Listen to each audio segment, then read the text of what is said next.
TB&J goes to the movies. We are watching Deadpool and Wolverine on Thursday. We are going to go the first showing we could. That's right. You're getting 2 podcasts from us this week. Yeah. That's right. We're going to come straight back to my apartment after the movie, and we are going to record an episode. Coming straight here. D, Troy, and Jeff giving you Deadpool Wolverine highlights. It's going to be fucking dope. Can't wait. Dope. All right. Stick around for that on Thursday night. I will try to get it out, edited, and published as quickly as humanly possible. And now for the episode. Hello, everyone, and welcome back to another episode of the TB&J podcast. With me today, as always, is my co-host, Troy Brittingham. You are Jeff. I am Jeff Ackerman, and also, almost always, D. How are you, sir? Hello. We are here covering the Season 4 finale, official title, of The Boys. Official title. Let's get into it. TB&J!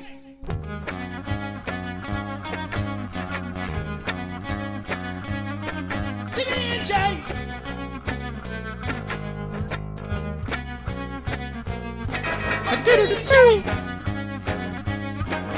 I'm just making noises. TB&J!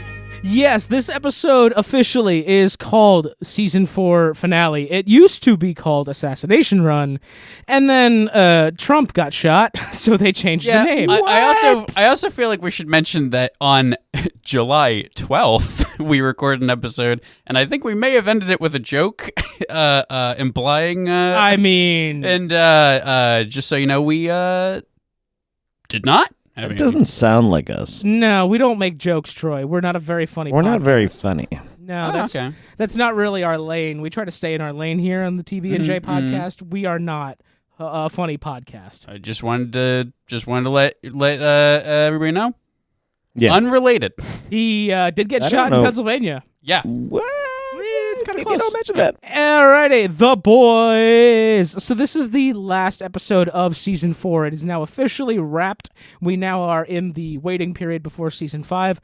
Let's start off with some high notes. Troy, what was your favorite part? We do thumbs up, thumbs down. Oh, first, right, or no? thumbs up, thumbs down. I forgot my own shtick. That's how memorable and good it is, because I forget it. Troy, how are you feeling? I'm going to say, and this is a little bit of retroactively on top of everything, I'm going to go thumbs down a little.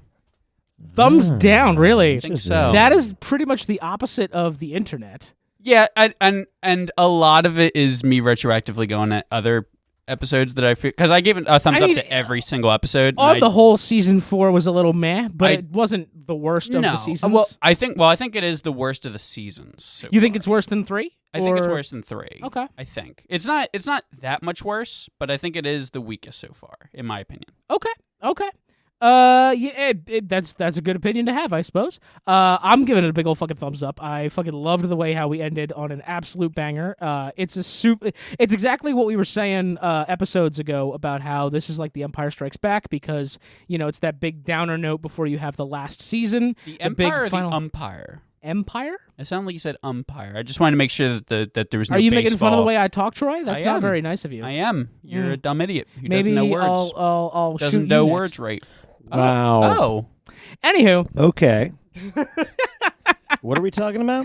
we're talking about The Boys. But this Cool. this is the one that ends on a super big downer note. Every member of The Boys, save for Starlight, is just either in custody Are we or. letting D get a thumbs up, thumbs down? Well, I was explaining my thumb, Okay. but it's the big downer note before Sure. the next season. I So was I love the way it thumbs ended. up. It was a thumbs up. Yeah. Go on with your explanation. I don't know. It's that's pretty much the gist of it. It's the big downer note before you have the last season. Sure. A lot of the boys ended up either in custody or, I don't know exactly what Frenchie is doing in that van. I don't know what their plan is. They're with taking Nico. him all over to the set of Gen V, where they're shooting I that, guess. and I imagine that's it. Now, I imagine I that's the liked- reality of the I situation. liked a lot. Yeah, I mean, I imagine that storyline's going to continue there. We have a big hiatus between the last season. Yeah, but we're getting Gen V season 2 between now and then. So it's not going to be it's not going to be a drought of boys content, but like the boys proper will have a while before we get season 5. But no. As you were saying, sir, I'm sorry. No, just that it was like the ending. Capturing these people, making when Homelander gets to this point, and I can understand maybe falling in line with her plan again to some degree, right? You called that, right? I remember the last episode. Oh yeah, I we totally thought said, like, oh no, Sage is busted, and you were like, fuck no, she's the smartest person on the planet. There's no way this isn't part of the plan. And I was like, I don't think she'd get fired. And then this episode, she was like, oh no, you win, Homelander. Here's the Speaker of the House pledging his allegiance. Goodbye. It was pretty fucking dope. Pretty fucking dope, dude. So dope. I should listen to you more often when you have like predictions and things like that. Yeah. I should actually listen when you talk, just in general. Say things. Troy, why'd you give it a thumbs down? Why? So I think this episode kind of solidifies. We were kind of making a joke last time about how Starlight was going to react to Huey fucking the shifter. Oh. And then it was actually what the joke was. And I was like, and I even said in that episode, like, I don't think that's the way it would go. That seems So yeah, I remember this scene and watching it and having the same issue, right? Yeah. Like, I did not care for that fact of things. Yeah, and I kind of thought she was the weakest this season out of all the characters for a lot of it. For a lot of it, yeah, but the last 2 episodes especially, where she's playing the shifter and herself, I thought that was amazing acting from Erin Moriarty. Oh, sure. No, Erin Moriarty, not the problem. Sure, yeah. And then never the problem. I did dislike the way that she reacted to Huey. At the same time, she was just imprisoned for at least 10 days. Sure. I mean, I wouldn't be exactly rational when I got out either, especially if I had to like skin my hands to get out of my cuffs because my powers weren't working. Oh, it's called degloving. Degloving, thank you. I knew there was a word that for it. Was gross. Yeah, that was fucking gruesome as I knew there was a word I didn't want to know. Yeah, but like, it's a little understandable that she was like, why didn't you catch on sooner? Why didn't you help me, Huey? But like, then she came to her senses and she's like, he's fucking Huey. He's the fucking canary. He's fucking him. Hey. No. So what I liked about this scene where they have the disagreement, the argument, because like, you're right. It's exactly what we're joking about. It's dumb. Yeah. It's absolutely. so dumb. I hate that they do this. But the conversation they get into and this theme of the show, right? Because there's obviously the political stuff in this, but like there are also like good. There's other themes in it too, with like social things and like relationships, like, and their thing this season has been, slightly with political, but with the abortion stuff, but like, bringing it. They talked about was it this episode or the previous one? I guess where was it? They were talking about I didn't want to bring someone into the world that's dying. Mm-hmm. And then in this one, she's like, you don't. She's like, you just wanted her to be your, you were perfectly happy. You weren't questioning anything because you as long as you got laid. As long as you got your as long as you had your little bimbo to like fuck. And like this is like it's a superpower. I like this kind of literature when it's an amplified version of reality, right? Yeah. As long as you have your but that argument taken real form, right? Like a literal like bimbo version of your another, and like as long as you have that, you're okay. That's a real argument. That's a real, absolutely. Like, you can have, right? And then him noticing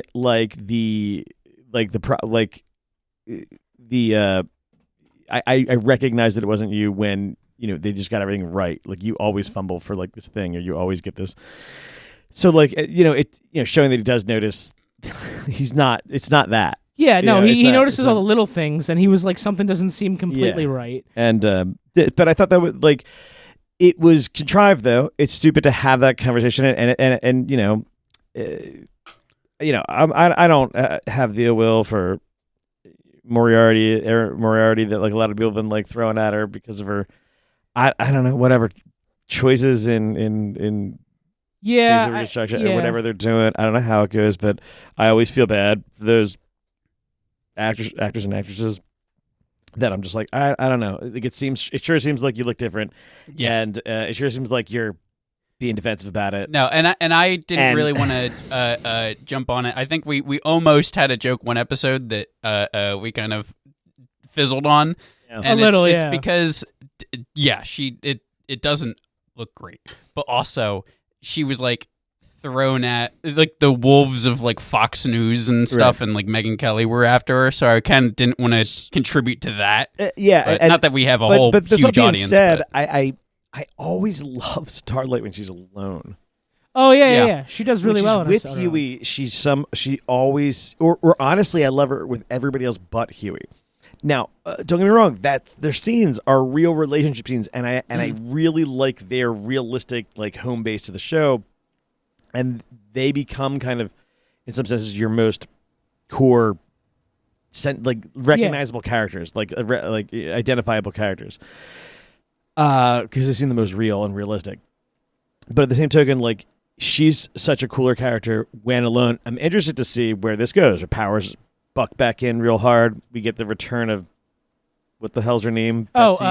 Kate? No, or not Kate. no, the it's like psychokinetic from season 2. Yeah, she escaped. We've been talking about her for 2 seasons now. Yeah, we were like, where is she? She could just kill all these people, right? I kind of forgot about that character up until that point, and I saw her. I was like, oh shit! It's such a thing where, I don't think I'm pretty sure.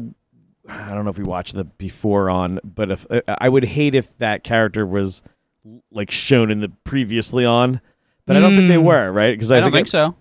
Not that I remember. Somebody like joking about like the fact that like, oh yeah, if they do come back, they'll definitely put it in the previously on. But like, on the other hand, it's like, yeah, but that was 2 seasons ago.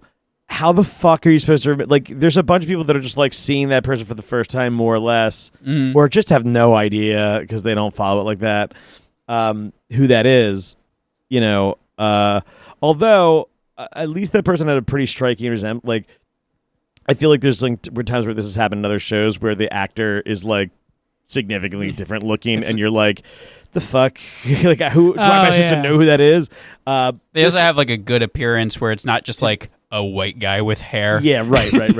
Who's a little slightly chubbier than the last time. Like now, what is her name? The character. I'm trying to find it real quick. But I can't. It's something that ends in a Y or like an IE. I feel Cindy. Like Cindy, yeah, Cindy. Yep. There we go.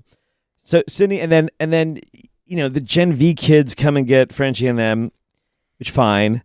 And we get Kimiko's actual voice, right?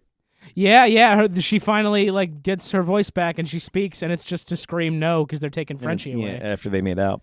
Yeah. For realsies now, though. They've gotten past their monstrous states. They don't believe themselves to be monsters. They believe themselves worthy of each other's love.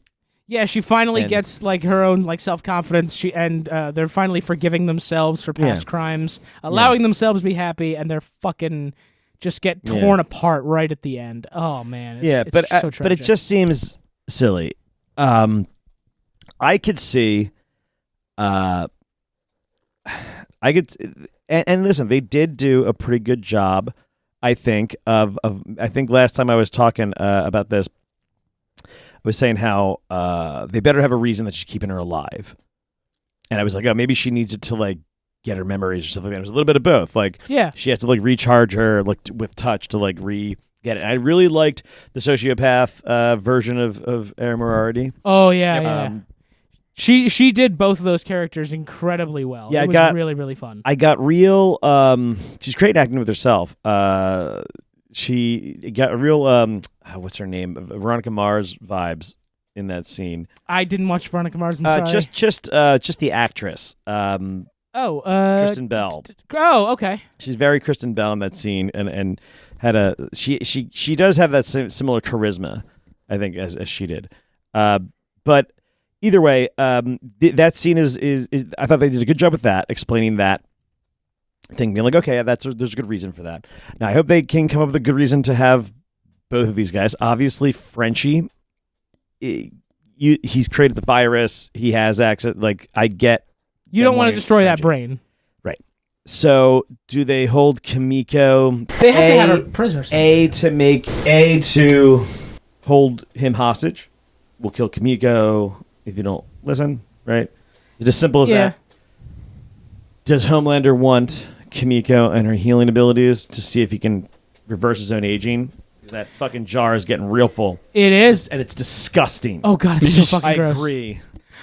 So my question to that point, does Homelander know about her healing ability? I'm just trying to think of reasons why to keep these people alive. Where is Mother's Milk at the end of this? So MM gets kidnapped by Love Sausage and a bunch of armed troopers. Okay. I think that is a miss. I think that's a misdirect. I think Love Sausage and whoever came in to get him is the CIA, the good guys. Okay. That's what I think. It very well could be. It seems like every time Love Sausage has interacted with MM, though, it's been very standoffish. And no, they weren't together at one point, though. No. So no, he when they meet Cindy, right? Mm-hmm. And that's your one reason to think that he's in it with them. So you've seen Love Sausage twice. One in the facility with Cindy. Yeah, and then the other one was and he was just Herogasm. escaping, really. Yeah. And yeah, like at one point he did have the dick around his neck. Yeah. And then he answers the door at Herogasm. And, again, he's like, he always gets, Love Sausage. And he gave him the name Love Sausage at that point. Which I think also, he's like, Love Sausage, I like this. And then he's like holding his dick like after Soldier Boy blew up at Herogasm. And he was like seen like running off. So I don't think he has like any love lost. Like I think he's more likely to be maybe turned by that event, or at the very least neutral, maybe. Yeah, I could see he seemed more like a fun-loving guy that was just escaping and getting his rocks off. And I could see after that previous event, Homelander fucking shit up. Maybe he's not on that side anymore. And Love Sausage in the comics is more of an ally. Oh, really? Them, yeah. Okay, so that would like credence. Am I completely misremembering that did they never work with him in the show at any point? Not really. They never worked with him. No, that's in the comic. He only showed up a couple times, and it was. I feel like I like implanted a memory of that, but it's like brief, and I have no. Yeah, you were talking about it, and I was like, I don't fucking remember anything. I don't remember. So, I really don't remember much about Love Sausage beyond that he was a contact that Huey gets introduced to with the boys that they have, and he's a friend of theirs, and he's like very jolly, and kind of like their man on the inside. And I can't remember if he was even a soup, and he just had that nickname because he just had a giant Johnson, and that was his nickname, and you could always like see it in the bulge. Oh yeah, and it wasn't like a super powered thing at all. Maybe yeah, or he just was a super strong metahuman with a giant penis. Like, yeah. But I don't think it was like it is here, where it's just like a fucking Dr. Octopus arm. Yeah, that was like it taps him on the shoulder, and I'm like, oh god, I saw it coming. It was so fucking. But I hope it's like some sort of insurgent group taking MM to try to get the boys free. Huey is Huey's taken, right? Huey gets taken by Cindy. By Cindy, right? Cindy and the other soldiers with her. So Huey is a crazy, where it's like, I would expect them to kill Starlight and Huey. Yes. Why? Zero reason. Zero reason. Huey is completely worthless to anybody except to just stop him from doing anything else in the future. He knows that Huey is one of the boys. He knows that Huey is against him. There's you're the only thing I could say, are you honestly worried about Starlight? No. So my thing is like that you need to hold him hostage to get him to My theory is that he's holding Huey hostage because he wants to get to Butcher. He knows Butcher is still out there, and I think Homelander knows that Huey is the only one that Butcher maybe might come out of hiding for. So whether or not Homelander knows that Butcher has the virus is yet to be known. He probably knows by now because Kate with Frenchie's control. Like, she can get him to tell him, like, oh, yeah, I made the virus. Butcher took it. He's out there with his big venom tentacles, and he's just fucking murdering people because why not? So I think Huey is, like, the key to Butcher, or at least Homelander thinks so. Okay. But Homelander doesn't know that Kessler has taken over pretty much, and it's just the tumors in control now. Yeah. What, Butcher died in that hospital bed. Now it's Kessler in control. So what else do we have in this? So we have... big death in obviously Newman. Newman getting ripped in half. After getting outed, on TV, which I didn't even quite understand what had happened. Did she? Sure, her eyes went white when he laser blasted her, but did he like dissipate his own laser before he shot her? Like, did he just like? No, she's just super strong because remember they like shot her in the head and stuff. So I think it just kind of didn't zap. So he through just her. gave her like a light zap, Yeah. Pretty much, yeah. and she just took it. I think that the eyes going gray was like her reflexes kicking in of like Yeah, self-defense. I guess. But like the fact that he just lasered her in the chest and she didn't die instantly, like that's proof enough. It's just, it didn't look. I admit it was a little. It was a little weird. I didn't know how they were gonna out her otherwise. I mean, the eyes whiting is like the one thing, but like I don't know. Yeah, it did the job. It was weird. Sage coming back was cool. Love that. Called that. Yep. I'm surprised we got no A-Train though. No, A-Train's A-Train's story wrapped with him running away. Marked safe from the finale. Oh, Ashley is turned into a monster. Yep. Ashley V'd up. Good for her. Well, honestly, she called her own fate last episode, right? Yeah. Good for her. Honestly, I hope that she V's up, and I hope the season 5 opens with her ripping. No. No. What do you mean? What do you think? What are you thinking? She's getting powers of some sort. Oh, Yeah. She will be getting powers of some sort. I don't think that they will Okay. be ones that she enjoys. She will, out of her fears, I think, Oh no. manifest powers that make her useful to Homelander, Oh no. such as a milkmaid that doesn't have digestional problems. Oh God. So I think. Oh, that's terrible. So here's the thing. They did indicate her knowledge of that Yeah. this thing, and Yeah. there is precedent for this on the show because MM gets his nickname from the fact that he's so big because he breastfed from his mother who there was V'd up like milk in her tits or something like that. Like, Is that like canon in the canon book? in the book, and Oh, boy. then you meet Mother's Milk later. She's not particularly a bad person or whatever, but she is a giant kind of like milk monster thing. Oh, and like, boy. And like I could, and the Homelander with milk stuff is all new for the show. Oh boy. So I could see that kind of getting translated, and like just she already ripped out all of her hair for the like it's just. I was thinking more when her hair came out, I thought that was part of the mutation until I remembered that she already ripped out all her hair. That was a wig. Yeah. Sorry. Go ahead. I was gonna say I was thinking more she turns into like a big gross Hulk or something, but I guess she would have shown up at some point. I think she just slovens away. I don't know. We don't even hear anything about it. I guess. So we'll see. We'll see how that goes. But who else we got? We got a couple. So Did you just look it up? What about Deep? Deep is just fully embraced being the absolute heel of the group. How did where did we end with him though? He was running around the tower hunting for Ashley. That was the last we saw of the Deep, I believe. Oh, so they were going around killing all the and things he was saying, like, Black Noir got his and he murder killed boner. the one writer. Yep. He got his murder boner. Bro. That murder is boner. so I like how they're Deep is great when paired with another comedic Oh yeah. thing, Yeah. and I think this one kind of works. I do love the two of them together. Bro.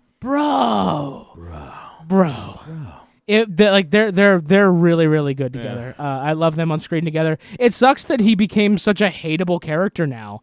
Like there's nothing redeeming left in him. I want him to die a miserable, painful death. Oh man, I can't wait for it to happen.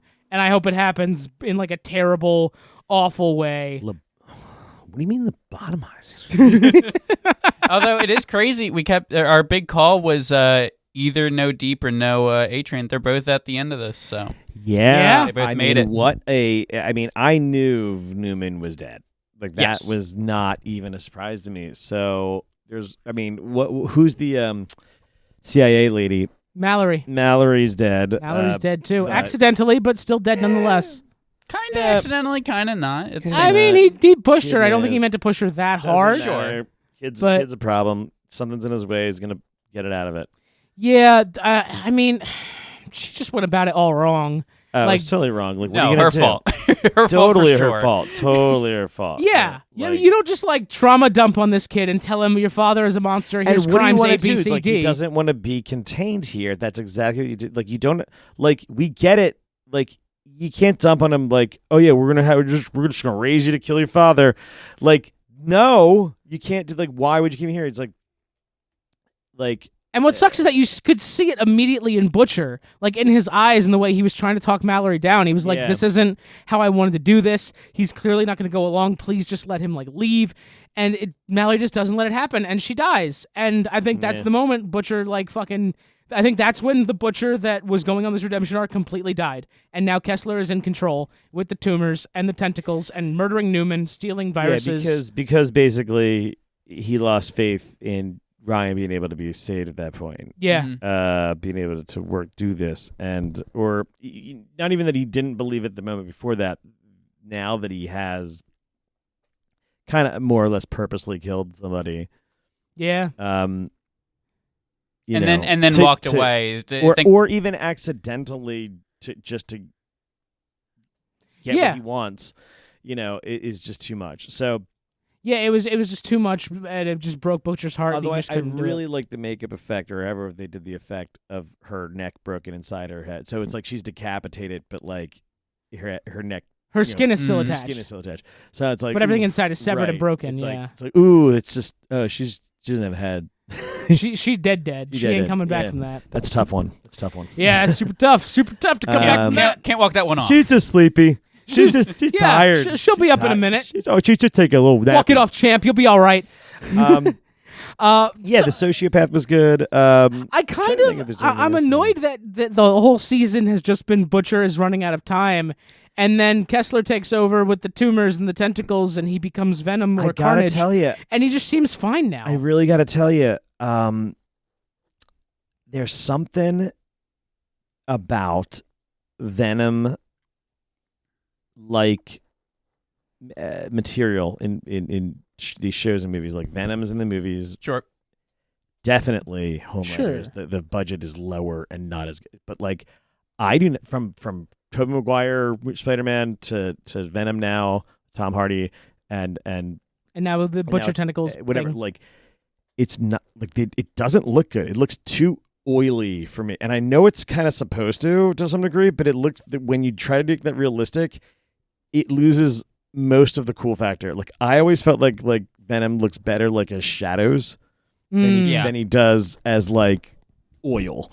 And it always looks stupid to me, and the special effects always looks really like Butcher's. I think looks, the fact that it comes out of his chest is just like the way it does is weird to me. Like I just don't think it's well.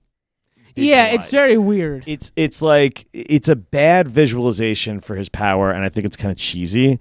So it also looks bad if you start thinking about it as a special effect, and you like think about the scene. You're like, oh, he's just Carl Urban's just kind of standing there, just kind of looking around the room. Like he's not doing anything. He's just like, now my chest is this way, and now it's this way, and I say, oh, yeah, acting's fun, huh, guys? So. But I'm just like, no, it's just it looks like for all the special effects about it looks like you just put okay, right at his chest there's like a thing. We're just gonna have like it just comes out of his chest. Yep. Like it's just it reminds me of the shitty 99 Mortal Kombat movie with Scorpion's his little sentient comes right out of his hand. Let me back up another thing. Where the fuck is there a hole in his shirt?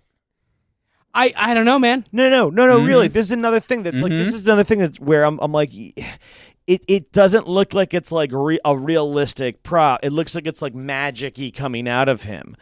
And it doesn't look like it's like having an effect on him. It doesn't look real. Yeah. And it's not because of like just the CGI or whatever. I'm just like this is like poorly envisioned as to like what it's going to look like and what they were able to do.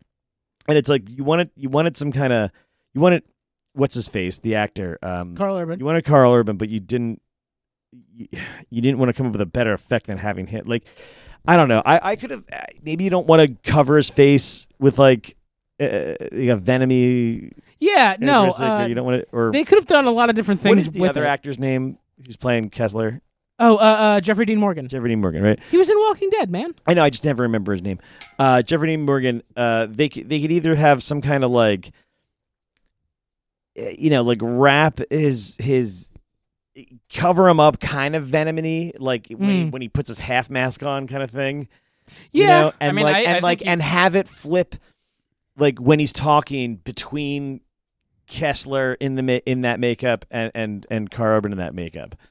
Like so that you're just getting like different, like he's wrapped up in it, but like it's a little bit of him and then more of Kessler. Like there's different ways to visualize what was going on, and this was just cheesy, and it would look like there was like a magic chest like monster. No, I completely agree. I didn't like the way it looked, especially because after we saw the dead rabbit a few episodes ago and the tentacles that came out of the slit in the bottom of its stomach, like that was like, oh, it looks that's definitely going to happen to Butcher. Like I'm curious to see what happens. Yeah, and that's the other thing is like they're trying to like save Butcher's like body. I'm like, oh no, if this is happening, it should be like ripping out of him now. Like, his body's dead and it's just controlling from within. And they're trying to make it so that like he's redeemable or not a monster fully. And it's just like, this is poorly envisioned. Like I get what you were going for.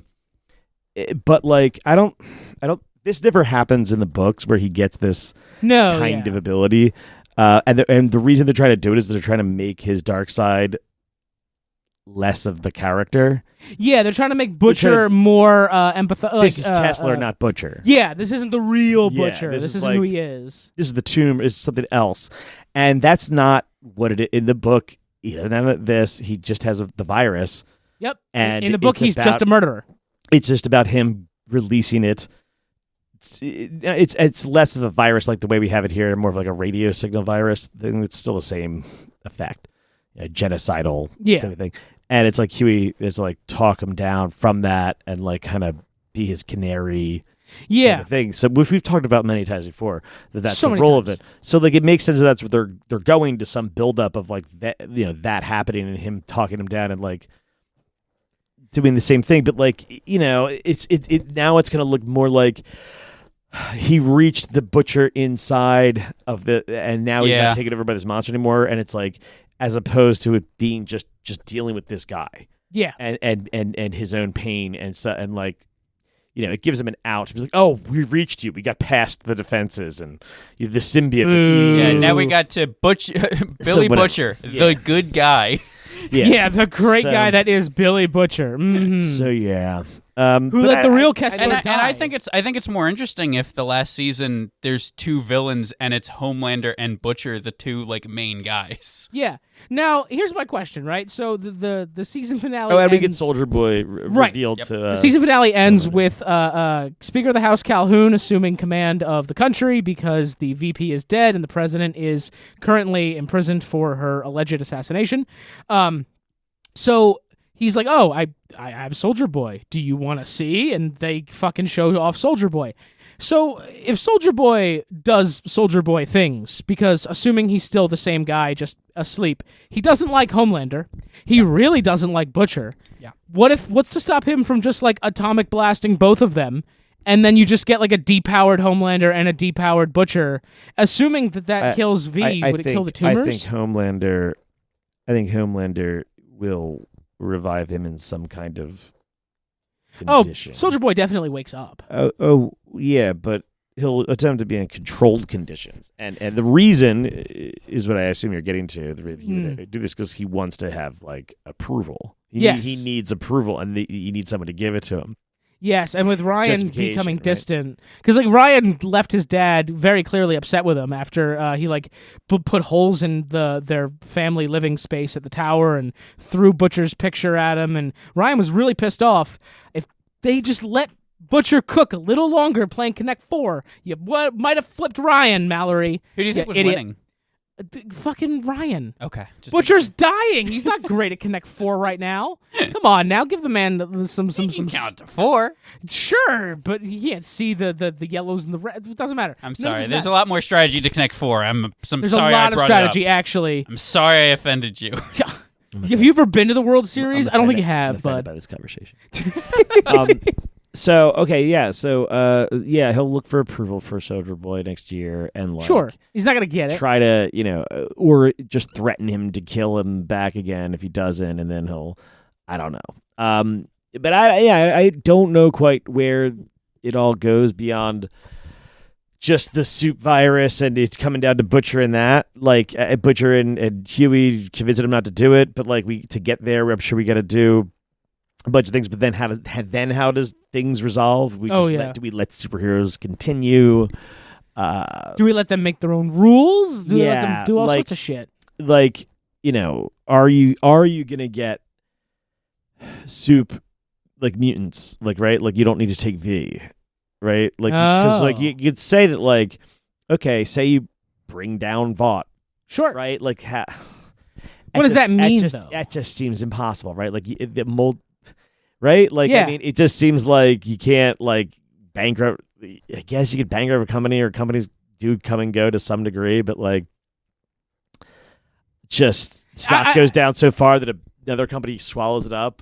I'm curious to see where the company stands as of season 5 premiere, because the Deep and Noir are murdering half the company right now. But they've already established so much that it's like ingrained in everything. They have a Vault, VPN, this. Like they're everywhere. So the only way for a company to disappear is for it to be eaten by another company, essentially. Yeah. You get what do they call it? It doesn't feel like there's another company in this universe, really. Yeah. Merger, buyout?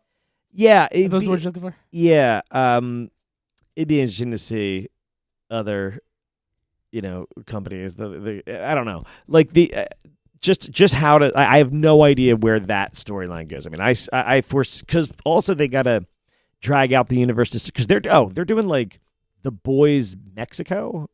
They are? I've heard something like that. I didn't hear anything about that. And obviously another season of Gen V. And, Gen V season 2. And those both might. So it's gonna be like the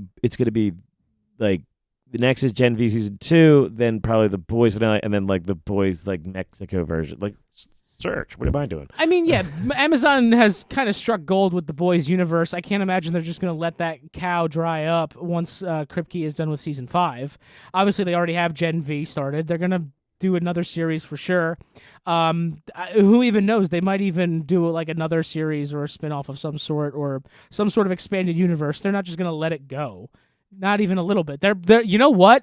I guarantee you they're going to do a fucking prequel where we learn about Butcher's bullshit with the CIA pre-Boys, and Kessler will come back as like his buddy, and we'll have like a younger Mallory there, like all sorts of shit.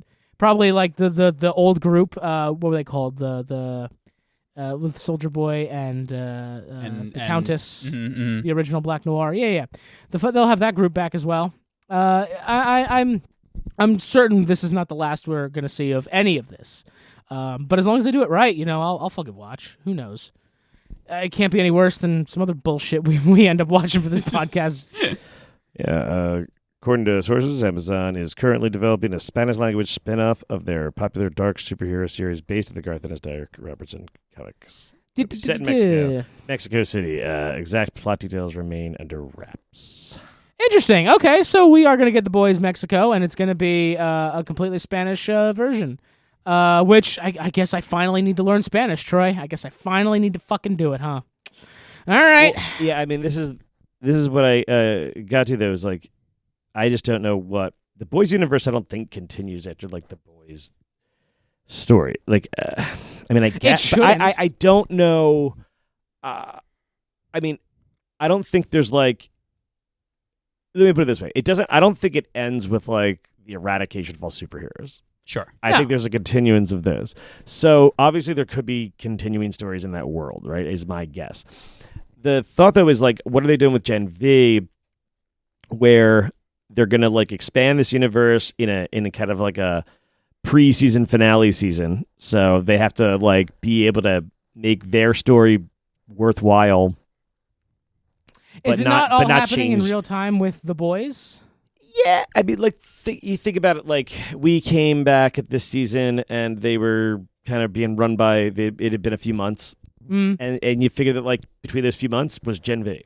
Like, it could have been. Like, and whatever it's, sure, like, we're going to pick up Gen V right where it left off, so it's not like it's going to be kind of concurrent with wherever they are. Here's the question. The virus was almost more of a Gen V thing towards the end. It 100% was. Do you think that they do like, oh, this is the Gen V season 2 is like, here's the the COVID there's a virus season, and then like they can't wrap that up and then go into season 5, right? I just don't know because Gen V is like totally new ground. Yeah. It's like Gen V, if I had to say something, if I had to this is where it doesn't make sense because it's like, okay, so what's the premise of that show? They're a younger generation of the boys. Like, right? They're the teenage kicks, essentially, of the boys. But, like, that means usually these take place at a school. Well, I can't foresee these characters continuing to go to this no, they cannot go back university, to school. right? So do they turn into like a so then I could see like the second season just being like escape from God you. Yeah, like escape, like yeah, you guys haven't seen this Gen V. I've finished it. Yeah, I mean, I I feel like if you're listening to this, boys, you kind of have to see that. But like, essentially, that ends, and your core cast, who, by the way, one of the cast members died. Yeah, Realized so like he's a pretty significant character to the point of like they're gonna have to explain that pretty quickly next season. But like basically, all the characters are like clearly in some weird place, and it's probably some kind of vault facility. And I could see them either finishing that up right away. Like, so do they? Is that like a 1-episode arc where they get out and then there's some kind of new status quo? Oh, we have to pretend like we go to the school again. Like, do they reset things and they have to like pretend? It's either like their memories are reset and because you can have them escape and then realize that they're back at the same place and all their memories are wiped and now you're back at like season 1. You can do all kinds of resets in this show like this where it's like they don't remember that they actually there's a whole episode where they keep wiping their minds it's the over first and over season again. and then you could do another season where the memories get wiped or they escape it next. In the third season they don't know who the people they are and it's about them getting out of that one. So I could see it going, but then what is the show, right? Like where and it's just about them. Or do they, get out of this situation and then move on to see what they can actually do in society? We're not going to work for Vought. We're going to start our own team and try to do things. They can do a lot of different things with it. So I'm intrigued. You can't start your own like little superhero startup and then Homelander's like, oh, aren't those the criminals that we pegged as terrorists? Right. So I did look up all the facts we know about season 2. Production started a couple weeks ago. They wanted to start a long time ago, but with the death of the real cast member, it took a while to get production off the ground. And they got someone on Reddit got photos of filming location. Apparently, there are signs with Homelander's face on them that say "Make America Super Again," all over like the filming location for God University. So I imagine it can't be too far removed from season 4 of The Boys if you've got "Make America Super Again" plastered all over your set. But is it all put at the university still? Yeah. Okay. The other photo was a checkpoint for Godolkin University, like a security checkpoint. Okay. So it looks like the university is going to be under like heavy security, and we got Homelander's face everywhere saying "Make America Super Again." This seems to be very season 4 adjacent. I'm curious if this is just going to bridge season 4 to season 5. And it'll be like, this is what's going on in America while the boys are incarcerated and doing whatever in their different gulags or wherever they're being held. And Butcher's off doing God knows what. And we're just going to focus on Gen V as like our window into what America's going through right now with the boys gone and Homelander in charge. The boys gone. The boys are gone! A window. No, but a window into the world. I'm very curious to see what happens. It could also be completely different. They could just be like a whole group of new kids just learning about what Kate and Sam did, like new kids on the block, and learning about Marie Danny, and Donnie. We end up with them like teaming up with like the old guys from season 1, and then they go into the boys and help out the boys. Steven. I don't know if that was the names. I knew a few. Okay. There was a point in there somewhere, I don't remember, but you got sidetracked by Christopher Walken a little bit? No, but that was it for Gen V season 2, I think, for me. I'm curious to see what happens because I'm just worried that it's going to be every season is them being the jumping off point into another. Well, I guess they can't be after this because season 5's the last boys. Yeah, they got to jump into Mexico. Yeah, or you just like, jump into your own thing at that point. Yeah, if you have the fall of Vought. I'm just worried about how do you have a satisfying ending if you're just bridging everything. You don't. They're milking the cow is what this is called. Yes. Yeah. Like, no, I'm not saying that it can't be good filler time because I did like Gen V, and that was absolutely just filler between when I got The Boys season 3 and 4. So like, don't get me wrong, I enjoyed that show a lot. I thought it was fun. That's the problem. Is it's almost too good for me to be So- like. It's but fine I to can be something easily see it not continuing with Sure. that trend, especially after The Boys is done. So I can see this next season being like perfectly good, and then like once it holds no connection to the greater arc that you're on, like, and that's the thing that Marvel's issue is right now is that like it's just so since we're done talking about The Boys, most likely more interesting tack. This is the same issue that like the like Marvel's faced or they did face, which was exacerbated by COVID, obviously. But like, yeah. But you know, you look back and you sit there and go, they were really even long before COVID. They were. It was a problem. Like they had Avengers Endgame, and then a few months later they had Spider-Man Far From Home, which I think is a fantastic, like a legitimately fantastic Spider-Man movie. Yes. Oh, absolutely. Like it is absolutely Might be the best It Spider-Man might be movie my favorite of all one. time. That is not how it is seen. no. It is. Yeah. It is seen as a really like the weakest of the three so far. 100%. Like, and I'm like, you're crazy. That is, I absolutely adored that movie. It was a fantastic. Like, I loved it. It was really, really good. It was awesome. It was a great Spider-Man movie. It was different than the others. It was focused on the kids. It was funny. It was in the world. It was just. I always hear people talk about it where they're like, "Oh, now that you have 3 Spider-Mans to do little quips and stuff like that." It's like that's not what that movie was.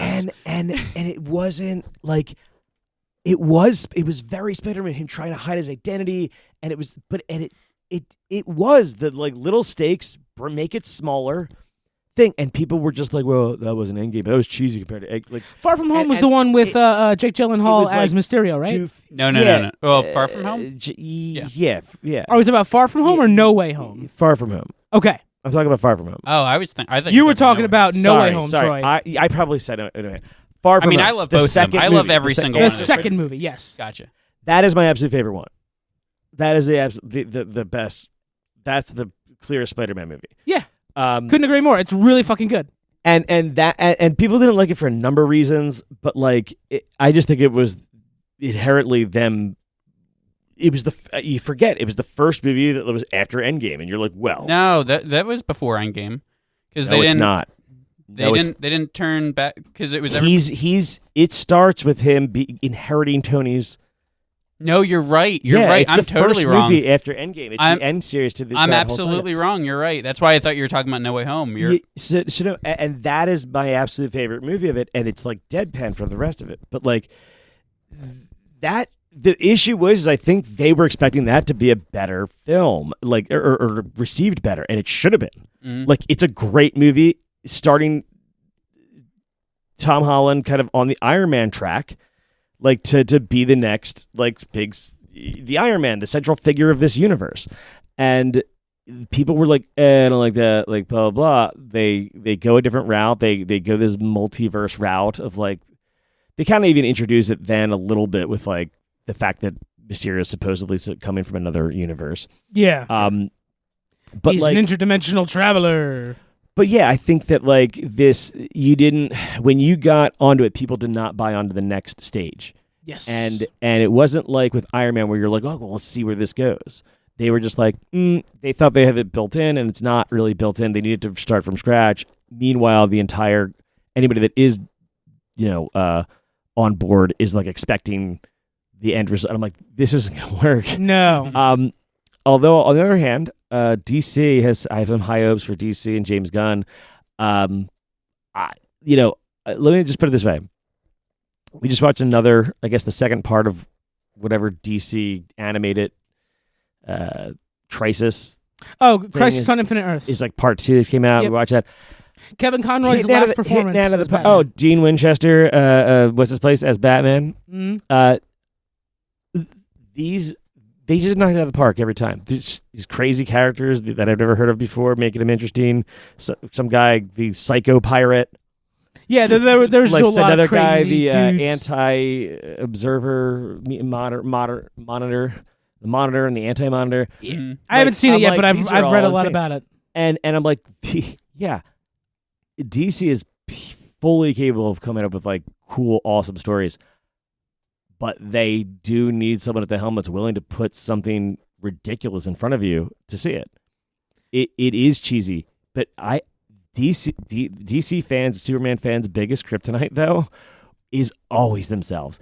Have you ever, literally ever, a single DC fandom, whatever, that is just like, we love this. This is great. We No. want this. Mm-mm. Everyone can hate. Everyone finds something to hate about Superman's like Superman's. Every Superman version. No, I don't like that. I can't believe they did this. Oh. They don't get. No one gets Superman apparently. And I'm like, you guys. It's my biggest fucking problem with don't fucking Star Wars too, because every fan just likes to pick everything apart and say everything is garbage except the original 3 movies. They want Superman and it's not true. to like not be cool and not cheesy. And I'm like, no, Superman's fucking cheesy. You need to embrace that shit. And I think James Gunn gets it. And I'm like, dude, I just watched a little montage of Mr. Terrific things. I'm like, yeah, Mr. Terrific is a fucking awesome character. Yeah. Like, it's a stupid name. It's a stupid costume. It's whatever. But like, dude is smart and has cool like abilities that you can work in weird ways. And that's like a Peter David and way of taking of writing. Yeah. Peter David was a guy who put himself on the map with Hulk. He's kind of the one who like really wrote a lot of the modern day Hulk. Sometimes I forget how deep your nerd goes. The split personalities, the kind of different variations of that. Gray Hulk, all the different kind of that is all him. Grok, they call him. Yeah. Shut the fuck. Mr. Fix-It is actually what they call him. Oh my god. Because he was far less powerful but smarter, and he was basically just a thug. Oh, so he was Smart Hulk from the Marvel movies. Kind of. He was more like a Wolverine grumpy character that wasn't like super unkillable. He was just like a brute, you know. Either way. Once again, they call him Small. But yeah, he was basically, he had like average intelligence. But like Peter David would take, his other thing is like X Factor, and he would take characters that had like low, like just weird offshoot C-list, D-list characters, and then he would make them like super fucking interesting and fun. Yeah. Like he would show you how like, oh, that power set could be super powerful if you think about it right, and like, or super interesting, and like, so he was the one who like built up like Multiple Man and like, dude's super creative. Yeah. I trust the guy who made a movie with Starro to lead the DC universe. Exactly. Because the comic Starro was a fucking joke villain. That was the best DC. That was a great DC movie. Mm-hmm. It was amazing. It was one of the best ones we've had in the last and decade. They're just gonna complain about it. They're just going to complain about the 2 best things that came out of DC was that movie and Peacemaker. And you're gonna shit on. My favorite thing is checking Snyderverse subreddits every time they say anything about James Gunn, and people are like, "Yeah, he doesn't know how to make a movie," and then you look at every movie he's ever made, and you're like, "He's awesome. Like, yeah, there's a bad one in there." Somewhere, maybe, if you look hard enough. I don't like any of them, actually. And you're like, oh, you don't like Guardians of the Galaxy? It's like, I guess not. No, but you do love Rebel Moon Part 1 and Part 2? They eat it up. They fucking suck that What shit is down. it? They like need this like... They're in that level of like superiority artists who are like, you guys just don't get it. Yeah, it's so pompous and pretentious. Yes. It's very like hipstery. Yeah, it's very hipster. Like where you're like, oh, you just gotta like understand. Like they don't want it to be. They don't want it to be mainstream or successful. Mainstreamers. They don't want it to be. They don't want it to laugh at itself at all. Like, and don't get me wrong, I'm scared that I just don't feel like he'll ever be able. Like James Gunn is not the right person to do The Authority. And I have a strong feeling of what he'll do with The Authority, and I think it will be. You don't think he can hand the reins over? Good, but a distinctive loss as to what it could be. Mm-hmm. And I think it may taint he may have such it may be very popular too, and it might taint. It might taint like he said it again. The future. What a stop. I'm sorry. Literally, like when you do a character like, for instance, Star-Lord. Sure. Like now you've associated him with Chris Pratt. Like he's better be wisecracking. He better be this right? goofy guy. Like, and that's not Star-Lord. Like in the comics, but I'm sure they've worked that into the character. Like it's going to alter the character's fundamental. They did a Guardians of the Galaxy video game that had nothing to do with the movie at all, and the character of Star-Lord is modeled closely to Chris Pratt without being too close, and he makes jokes. He's a bumbling buffoon sometimes. He also plays music during Supers and stuff like that, and that's not really a comic book Guardians thing. now. Just and I just feel like you could get a great introduction or a very popular introduction of this. Like the Authority, for instance, and it's just not going to. They might fundamentally change what the Authority is supposed to be. Yeah, like I could see them introducing them much more as like a Dark Avengers, or like an evil version of the Justice League type of thing, as opposed to the more simply morally ambiguous superheroes for a 21st century that they're supposed to be. Like they're literally analogs of your Justice League, and there's a storyline where they have their analogs. Yep. I remember that. And it's like you can't, like you've diminished it already by how you've introduced it. They're supposed to be in their own universe. I hate that you've always tried to put them into the DC universe, and it's always shoehorned in. That's my only detriment to what's upcoming because, shit, man, like. You could. I'm very intrigued by the shots I'm seeing. Like, have you seen the screen things for leaked footage or whatever from Superman? I have. Yeah, Costume, I think, looks awesome. Costume looks great. That was an official I like photo. underwear on the outside. Pretty obviously, Mr. Terrific's in charge of some group, and all of the Guy Gardner, Hawk Girl, they are all wearing like a Mr. Terrific-like outfit. What's her name? I'm looking here. Angela Spica / engineer will be in the movie, and it'll kind of be like the intro to the Authority for some people. What will? So her character, engineer, she is in the Authority, right? And she's gonna be in Superman. She's gonna be in Superman, right? Yeah. So that'll be like their jumping off point for the Authority. Yeah. That they're gonna I'm build. also worried about how much of a jumping off point this Superman movie seems to be for everybody else. It feels like there's a lot of characters getting thrown in this movie. I mean, to be fair, maybe they could do the Authority right. The Authority does in the original Image universe. The Authority started out as like the Black Ops Stormwatch team. Oh, why didn't you guys tell me Nathan Fillion is going to be Green Lantern? Yep. He's probably going to die in the first 2 minutes like he did in the other. Like, okay, so this makes sense, actually. Now that I'm putting this together, Mr. Terrific in the cartoon is shown to, like, kind of at times run the Watchtower. Yes. Okay, which is the Justice League's like little space station. Yeah, after John fucks off. The actual place that the Authority comes from was from Stormwatch. They were like the Black Ops Stormwatch team, like the black team that no one knew about. And Stormwatch was kind of like the UN's. They had a space station called the Skywatch, and they had their own superhero groups. And then they kind of came out of this like offshoot of that. I could see that being a similar thing to like Mr. Terrific has a backup plan. Or the engineer kind of like maybe sets it up or starts. If you get Jenny Sparks in this, I would fucking love it.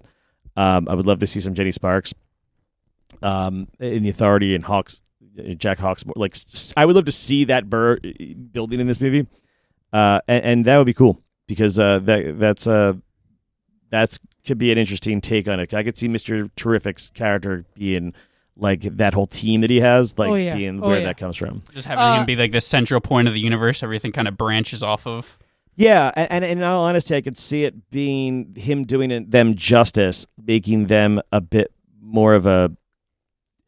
The way that they could challenge Superman is that they're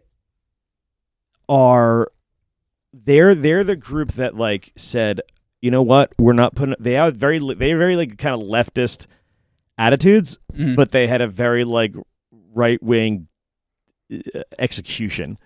Is kind of how the Authority was. Like they would be like, fuck. They would be kind of authoritarian in their. You're going to give to everyone. Like Like, so it was like kind of this mixed bag, and I could see them saying, with all your power, Superman, what are you actually doing to make the world better? Why are you not stopping the billionaires who are controlling this and making poverty like this? Like, that's what they want to do. They want to like make actual change in the world, so they want to like dismantle systems. So like that, and it's that take, and I could see that Superman's ultimate message in so many ways is to not take things by, not to betterment. It's hope, not betterment through force. Right. So Don't be God. So I do see the Authority being that element and them doing it. The problem is that then how do you make ever the Authority the good guy? Because like that's more of like a end point or like later point in the Authority. It's not like where you start with the Authority. You start by like saying like, by getting on board with them and they're fighting these real threats, and then they get to power and kind of are too much. And that's like seems like where we're starting at the end, and it's like or towards the end with their story. And I'm like, I don't know, can you make them cool enough, or do you just make them build up to that, and do you do it kind of organically? I mean, because we haven't seen like anything yet, so this could be 10 years from now that movie happens. Yeah, but I don't think it'd be that far. Anyway, sure, I'm just a long tangent for our boys coverage. Sorry. Yeah, I was gonna say, we should probably round this up. Yeah. That is just it extra. for Superman. Thank you for what? No, I'm just. I just like to fill in the news here. One last thing, the thing that I care about the most in this fucking Superman thing. 3 guest stars rather, have been announced already. Sean Gunn, obviously, is going to be in it. He'll be playing Maxwell Lord, previously portrayed on the big screen by Pedro Pascal in Wonder Woman 1984. I think that's fucking awesome. They're going to have Will Reeve, ABC News reporter, in it, because he's the son of Christopher Reeve. And he's getting a cameo. They haven't said what it is yet. And then Millie Alcock, who, she plays young Rhaenyra in House of the Dragon. Yeah, she will be Supergirl. We go way back. Yeah, so we're getting a Supergirl cameo as well. Good cast. Yeah. All right, boys, season 4 was all right. We're really excited for season 5. Really excited for Gen V season 2, actually, now that we talk about it. And hey, right now, I might cut this and put it at the beginning of the podcast. We are going to the movies as a group on Thursday. We're going to watch Deadpool and Wolverine, you guys. It's going to happen. It is going to happen. Both of them? We're going to see a Wolverine mask and just know it. There's so many more than that. Have you seen the newest trailer? I'm not. No trailers. No trailers. No spoilers. I'm pretty confident there's going to be like everything though, like humans. Yeah. All right. That was it for this episode of the TB&J podcast. Thank you so much for listening. Replace your limbs with robot limbs. Please like, subscribe, and do all the fun things, and I will see you next time. Yay!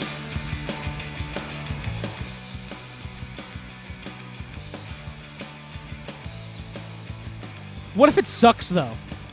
What if it's like really bad? No, but it won't. It won't though. It'll just be good. Why would they make something bad? Okay. You don't make bad things. Not if there's a lot of money. Yeah, money makes things good. We know that. Money is good. Right. Speaking of, Rings of Power comes back soon. We should watch it. What is this rings? The powerful rings. Jesus Christ.